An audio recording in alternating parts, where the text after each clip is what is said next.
Hi అండి. నేను ఈరోజు వచ్చేసి టమాటా, కొత్తిమీర చట్నీ చేస్తున్నానండి. ఇది ముందుగా మనము స్టవ్ వెలిగించి ప్యాన్ పెట్టుకొని ఆయిల్ వేసి పచ్చిమిర్చి వేసుకోవాలండి.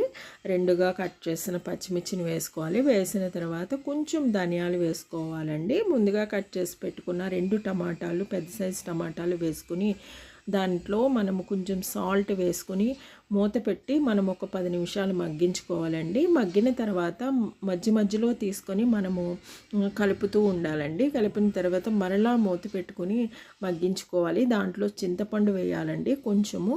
వేసిన తర్వాత 2 వెల్లుల్లి వేయాలండి, పెద్ద వెల్లుల్లి పచ్చివి వేసుకోవాలండి. వేసిన స్టవ్ ఆఫ్ చేసేసిన తర్వాత వేసుకోవాలి.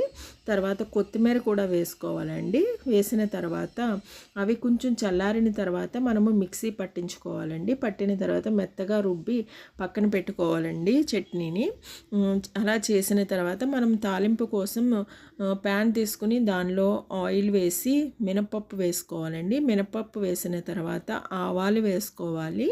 ఆవాల తర్వాత జీలకర్ర కూడా వేసుకోవాలి. జీలకర్రతో పాటు వెల్లుల్లి, చితకొట్టిన వెల్లుల్లి వేసుకోవాలండి. తర్వాత వచ్చేసి కరివేపాకు వేసుకోవాలి.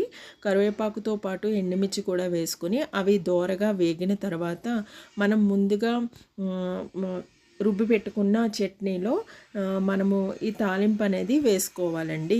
వేసిన తర్వాత అది మొత్తం కలిపేటట్టు మనము కలుపుకోవాలండి. అలా అది చాలా టేస్ట్గా ఉంటుందండి. ఇది ఇడ్లీలోకి అయితే మీకు చాలా బాగుంటుంది. ఇడ్లీ, దోశ, వడలోకి కూడా చాలా బాగుంటుందండి. కొంచెం పులుపు ఇష్టపడే వాళ్ళకైతే ఇంకా బాగా నచ్చుతుంది అన్నమాట. మీకు నచ్చినట్లయితే సబ్స్క్రైబ్ చేయండి, షేర్ చేయండి, లైక్ చేయండి. Thanks for watching.